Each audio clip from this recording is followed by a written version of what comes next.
भारत की विविधता और एकता पूरी दुनिया को इसके प्रति आकर्षित करती है। इसी कड़ी को आगे बढ़ाते हुए नोएडा स्थित मारवा स्टूडियो में 68वां नो योर इंडिया प्रोग्राम का शानदार आयोजन किया गया। दीप प्रज्वलन और गणेश वंदना के साथ कार्यक्रम की शुरुआत की गई। कार्यक्रम में doctor Sandeep Marwah, president ICMEI and chancellor AAFT university of media and arts, Ruchi Sinha, coordinator know India programme, Manish Kure, MEA representative ministry of external affairs मौजूद रहे। कार्यक्रम में पुष्प गुच्छ भेंट कर अतिथिगण का स्वागत किया गया।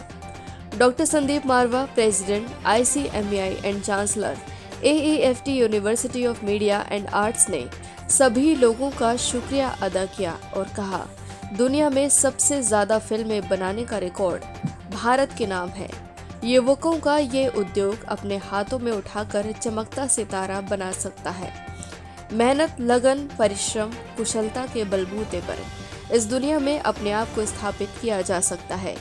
सिनेमाई जगत से किसी भी देश की अर्थव्यवस्था बलशाली बन जाती है। बता दें कि भारत को जाने कार्यक्रम विदेश मंत्रालय का कार्यक्रम प्रवासी युवाओं के लिए बनाया गया।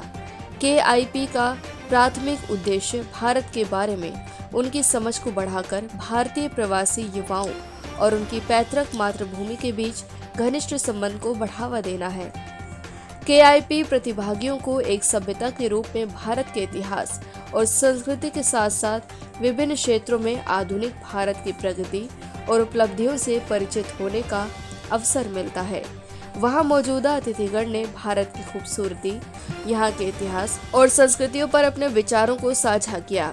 बता दें कि कार्यक्रम में 8 देशों से लोग, जिसमें Malaysia, south Africa, Fiji, Guana, Myanmar, Suriname, Mauritius से प्रतिभागियों ने भाग लिया।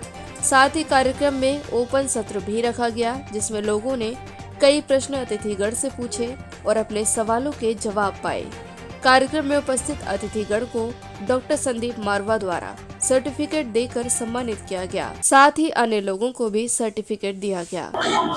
भारत सरकार और खासतौर पर मिनिस्ट्री ऑफ एक्सटर्नल अफेयर्स का एक बड़ा शानदार कार्यक्रम है, जिसमें वो बाहर के विदेशियों को एकत्र करके यहाँ हिंदुस्तान लाते हैं और इस कार्यक्रम का नाम ही है नो इंडिया। और इस प्रोग्राम के अंदर विदेशियों को भारत के संस्कार, भारत का कल्चर, यहाँ की एजुकेशन सिस्टम, यहाँ के हिस्टोरिकल मॉन्यूमेंट्स, विभिन्न किस्म के खान पान, रहन सहन, फैशन, कपड़ा, इन सब से जो है रिलेट कराया जाता है। और सबसे बड़ा जो मकसद होता है कि हिंदुस्तान जो आज सबसे उभरता हुआ देश है दुनिया का, यहाँ के कल्चर को दुनिया पहचाने। लोगों को ये जानना जरूरी है कि हिंदुस्तान एक ऐसा मुल्क है जिसने हजारों साल से सिर्फ मोहब्बत ही जो है वो बांटी है।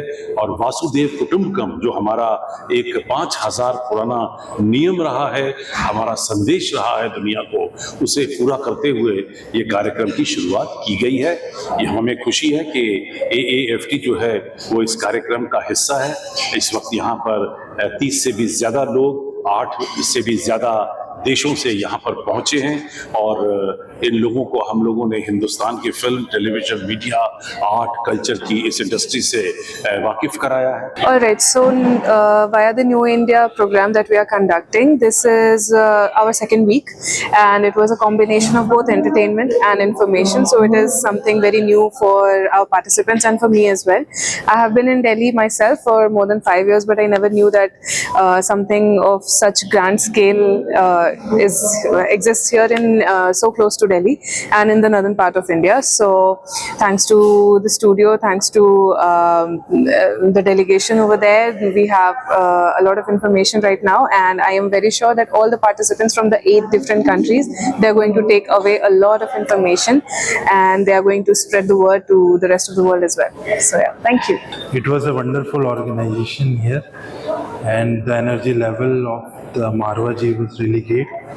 The participants learned about various things in film, etc. They also learned that film is the part of the culture, and also they learned that it gives us inspiration and motivation. and it shows our society how we are live and what they, and the storytelling is a art that everyone should learn.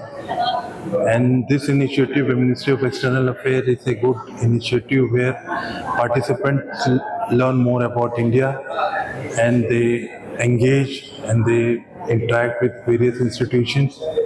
And we would like to welcome more further batches, like there will be 69th KIP after 68th KIP. So in that manner, we are having this program, and we will be next visiting to Agra and the fort, Agra fort there. So in that, and also we will be visiting PM Sangrahalaya.